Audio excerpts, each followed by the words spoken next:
Hello, everyone, and welcome to another quick episode of Wayne's World of Science and Technology. And please ignore the horrendous tearing noises we're hearing. Loki has decided to take one of his toys apart, and he's having a great time doing it, too. Oh well, puppy dog. So, I want to talk quickly about the new sanctions on China by the United States. And there's a lot of implications in that people, I think, are missing. Just based on a top look, I need to dig further into it because there's some stuff that looks like it is actually quite widely targeted, not just at China, but there's some implications in this that people just don't get. China has no indigenous semiconductor industry of note. They can make very, very, very simple stuff. In other words, if you want a chip for your fridge, they can build it. You want a chip for your smartphone, for your computer, forget it. They can't do it. They just don't have the technology to make those types of chips. They've never developed the infrastructure to make that type of technology. So before making the technology, they would have to develop the infrastructure first. Now, there's also an infrastructure before that they'd have to develop. In other words, this is a massive multi-stage process. They have been working on this massive multi-stage process for 30 years, and they've gotten to the point where they can do Internet of Things type chips, and that's about it.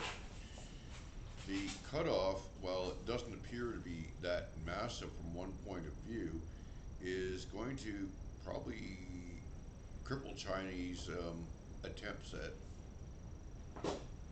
certain types of scientific work. It's going to definitely curtail their abilities to do modeling for military development.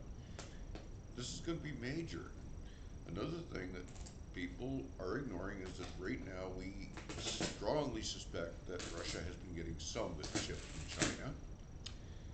We also have had a long-standing suspicion that Iran has been getting chips from China.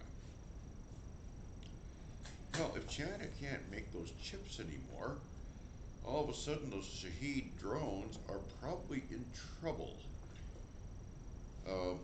Pile this on the fact that there were arrests the other day with several men who were accused of working to bypass sanctions. And when I say bypass sanctions, we are talking moving large amounts of electronics and high-tech equipment to Russia. And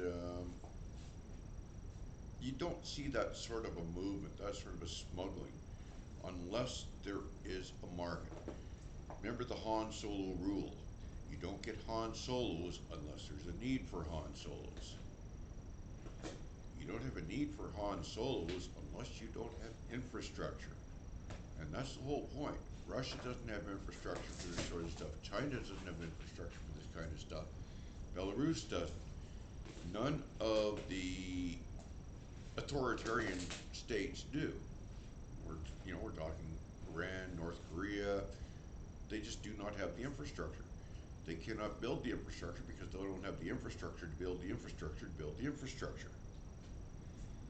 And this cutoff is major. It effectively cripples, not immediately, but in the long term, it cripples the militaries of all those countries. If you don't have chips, you can't build precision-guided weapons. And right now, the biggest problem we have worldwide is the security issues being caused by adventurism. And if we don't get those dialed down, well, it's going to be a heck of a lot of dead people. And I really don't want to be responsible for that. Anyway, that's it for this episode, folks. Stay safe, and I'll talk to you next time.